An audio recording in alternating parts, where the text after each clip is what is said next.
everyone, it's Bethany. Welcome back. Okay, I am 100% all in on sublimation. Every craft that I do makes me fall more and more in love with it, and it's making me so happy that I finally bought a sublimation printer. So as you know, I purchased a Sawgrass SG500. I am loving it. In fact, my husband laughs because every time I finish a craft with my sublimation printer, I am more and more in love with it, and he can see my excitement. So in this tutorial, we are going to be sublimating little iPhone cases. This first one is going to be just a pattern. So I'll show you where I purchased this pattern. You can personalize this any way you'd like. This is so fun. This is so me. So I really liked this little pattern that I found. But again, you can personalize it with any pattern that you find, and I'll show you how to do that. And then for our second one, I did a personalized photo. So this is one of my favorite photos of my little one with our dog. So I put this on a cell phone case and I just love how it turned out. It's so cute. So I'll show you how you can personalize cell phone cases with photos as well. So you will need for this craft a sublimation printer and sublimation iPhone cases. So you cannot do this with just any regular printer. So for my heat source, I used the Cricut EasyPress 2, so I will walk you through how I did that. So far, the Cricut EasyPress 2 has done wonderfully with sublimation, even though I am crossing my fingers that the heat press that I am trying to get comes back in stock someday soon so that I can try that out. All right, let's go ahead and hop into this tutorial. I'm excited to show you how easy these are. They're so simple, so easy. They make really fun gifts and you can personalize them for just about anyone. All right, let's go ahead and get started. Also, all of the materials that I'm using can be found in the description box of the video, so be sure to check that out if you want to know more about anything that I'm using in this video. All right, let's go ahead and get started. Okay, so here we are. This is Sawgrass Creative Studio if you are unaware, and this is the software that goes along with the Sawgrass printers. So we are going to use this software to create our little template that will print out, and we'll create our design to sublimate onto our phone case. So I'm just in the blank products, which is at the top left hand side of the software right here. And then I'm going to select mobile device accessories. So I will just select that little category, and then I can find my cell phone template. So I have an iPhone X, so I will go ahead and select that. That is also the cell phone case that I purchased. So now what I can do is I have this template that's really handy for sizing my picture that I'm going to do, and then I'm going to do another one with just a nice pattern. So I will do the picture first. I will come over to Galleries and go to My Images, and I will select the picture that I want to use. Now I already did upload this. You can upload your own image by clicking Upload Image right here, and then go through the process of uploading into Sawgrass Creative Studio. So I'm going to select this image right here. It's one of my favorite pictures of one of my little ones with our dog. It's so fun. So I will go ahead and then make it to size for my template. So I have it clicked on, and I'm just going to go over to scale right here, and I'm just going to scale that up so that it spans across my entire case. Then I can also move it just a little bit, and I'm just moving it a little bit so that it doesn't cut off the end of her dress. So right there is just about perfect. Again, you can make that even bigger, or obviously not any smaller, but you can also use the little corners to drag in or out to make that adjustment. Okay, so that is all ready to go. Once I like how it looks visually, I can go ahead and say print, which is in the top right hand corner. So I'll say print, and then it will load my print settings. I'm using my Sawgrass SG500. It automatically mirrors my design for me, which is wonderful. The product that I'm using is metal, so that the case actually is an insert. You'll see later this little insert piece is metal. And then I am going to be using my Text Print R sublimation paper, so I will go ahead and load that in right there and make sure it knows which paper that I'm using. For color and quality, I like to use high quality and photographic, and then I can go ahead and say print. Okay, so it successfully queued my print, so I can go ahead and say okay. And then when my print manager pops up, or when I click into the print manager, it will show me my little template right here, and it'll show me that it is going to be placed on the paper. It also reminds me what my substrate is and my print quality, and then what paper I'm using. And it also verifies that it's mirrored. So what I want to do now is I'm going to click back into Sawgrass Studio without printing, because I want to use the most of my sublimation paper, and I want to see if I can fit one more template for an iPhone case onto this paper. So I'll go back in here, and then I am going to just say Start New. And then what it does is it removes my picture there and I'm just left with my template. Okay, so then I can come over and select my next pattern or design that I want to use, and I'm going to select this. I actually purchased this from Design Bundles. I'll be sure to link it in the description box below in case you'd like to purchase it as well. And then again, I'm going to come over to scale and I'm just going to scale that up.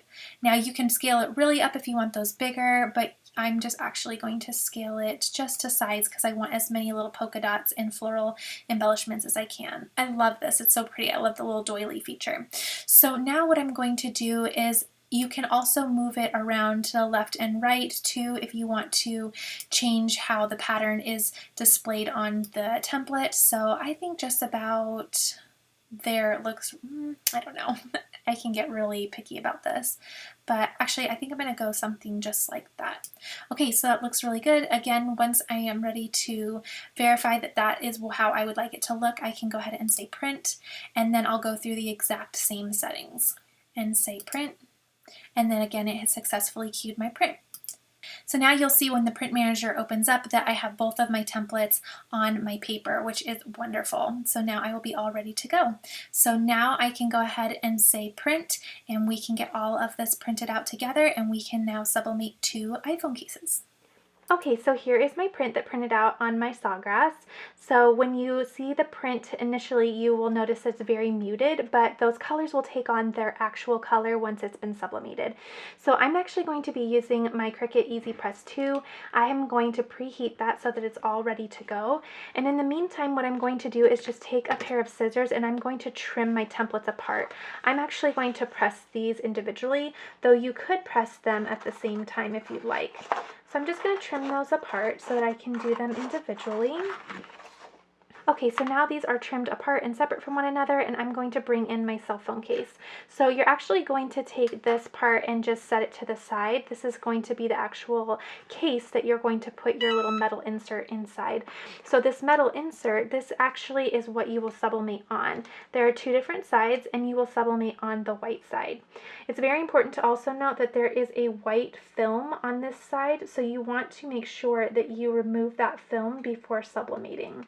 So I'm just grabbing a little corner of that to peel it up, and there we go. So there's just a little protective film right there that you'll see, and you'll just take that off before sublimating. You want to make sure you don't get any fingerprints or anything on here, and if you do, make sure you just rub it down with a lint-free cloth. You want this to be completely clean. Just to be extra safe, I'm going to just go ahead and do that, even though I just took that protective coating off. There we go. And then what we're going to do is we are going to place this on our sublimated print that printed off our printer. So as you can see, once I turn it over, the print that prints is larger than the actual cell phone case. So it gives you quite a bit of barrier, which is really, really nice. So it gives you a lot of bleed around for you to center your image and make sure that the entire substrate is sublimated. So I'm just going to center that where I'd like to. And then I'm going to use some heat-resistant tape to make sure it is secure. We don't want this moving around at all when we are sublimating, because then it will smear and we won't get a really nice final result. So I'm just going to place a piece of heat-resistant tape on either side. You'll want to make sure that you're using heat-resistant tape because the next step is applying heat to the substrate, and you'll want to make sure that your tape is made for being used with heat. Okay. So there we go. That one is nice and ready to go. I'll go ahead and just prep my second case as well. So once again, removing that protective film from the top. There we go. And then again, just because I'm extra cautious, I'm just going to make sure there is nothing on the surface. Okay, there we go. And then I can place that white side down. Again, the white side is what we are going to be sublimating on, so you want your print and your sublimation side to meet up with one another. Another thing I should mention is you want to make sure that you are using a sublimation blank for this project. You can't just use any cell phone case. You'll want to make sure that you can sublimate on it. So once I have that where I would like it, again, I will just secure it with some heat-resistant tape. Okay, so if you hear any background noise, it's probably the birds chirping or kids playing outside, because I like to have my nice big slider opened up, and I like to work in a very well ventilated area when I am doing sublimation. So I have my heat protective mat, and then the next thing I'm going to do is I'm going to place a piece of cardstock on my mat just to protect my mat in case there is any bleeding. And then I have a piece of butcher paper. So with this long piece of butcher paper, I'm going to fold that in half. That way I can place one piece on the bottom and then one piece on the top. So from here, what I'm going to do is I'm going to place my blank and my sublimation paper. Again, I attach that with heat resistant tape, and I'm going to do that with the blank side down and the sublimation side, paper side up. So what I have is my heat protective mat, cardstock, a piece of butcher paper, then I have my blank with the sublimation paper attached to it, and then I'm going to put on top of that another piece of butcher paper. So that is the layering order. You'll want to make sure that you have that layered really nicely so that if there's any bleeding, it doesn't ruin your mat or your press. Okay, from here I'm going to go ahead and just place my press right onto my case, making sure I cover the entire thing. And then I am going to do light pressure with 0 movement, and I'm going to do 400 degrees for 60 seconds. Now, you may need to adjust your temperature or your timing, and that's just fine, but this is what I'm going to try. Again, it's very important that there's 0 movement, so don't do any moving, because then your design will not transfer evenly and you could have it smear. Okay, now I'm going to lift straight up, and woo, it wanted to pull it up with it. Okay. So lifting straight up, and there we go. So this is very, very hot, and it's very good that I had my sheet down, because right now you'll see that it did bleed onto my butcher paper, and just a tiny bit of bleeding that you'll see faint on the actual cardstock. So I can go ahead and flip this over, and you'll see already that it's a lot more vibrant. So again, being very careful because it's super, super hot. You don't want to burn yourself. I'm going to carefully remove my tape here, and I just have a little tweezers. So there is one side, and then if I flip it over, look! Oh my goodness, it's so pretty. So you'll see it takes on the exact color. So remember how muted it was when it printed out on the sublimation paper, and now it has went ahead and taken that really nice vibrant color. That is so nice. So then I can just remove the rest of the tape. Again, this is pretty warm, so I'll be very careful. Okay, so there is how the first one turned out. So cute. Okay, so I'm going to go ahead and do my next one. Now, I need new cardstock and new butcher paper because there is bleeding. So you want to make sure you replace it with fresh materials, because if you don't, then this can bleed onto your next project and then ruin it. So I'm going to just get some fresh materials, and then I will do my second one. So a fresh piece of cardstock, a fresh piece of butcher paper that I will fold in half or fold over. Okay. Then I have my sublimation blank and my sublimation paper with the paper side up. Perfect. Fold the other piece of butcher paper on the top and apply my heat. Again, 400 degrees for 60 seconds. And I will do light pressure with no movement. Okay, that's done, so I will lift that straight up. Now this time I'm going to grab my little paper so it doesn't come up with my press. And then here we go. So I can just flip this over. You can already see around the edges that it has really brightened up. And again, removing that tape, just like this, and then I just flip it over, just like that.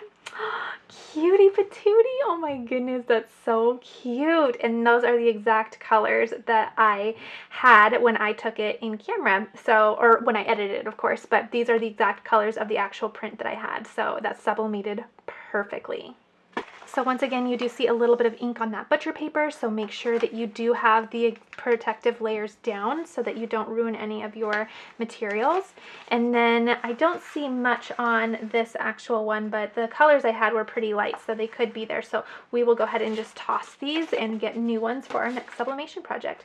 Okay, so now we can assemble our little iPhone cases and they'll be all ready to go. Okay, so now I will go ahead and get these assembled. So on the back of the cell phone case, there is a little adhesive strip. So this is all adhesive, so you're just going to take off this little piece of backer, which is protecting that sticky part. And then you'll simply place this little metal insert on the back, get it all centered how you'd like it, and then pop it right in. Look at that. So easy. Sublimation is becoming my favorite thing ever because look how professional that looks. That is something I would totally buy. And I made it myself and I got to personalize it. And then this, super easy again. Just take off that little piece and then pop your little picture right in.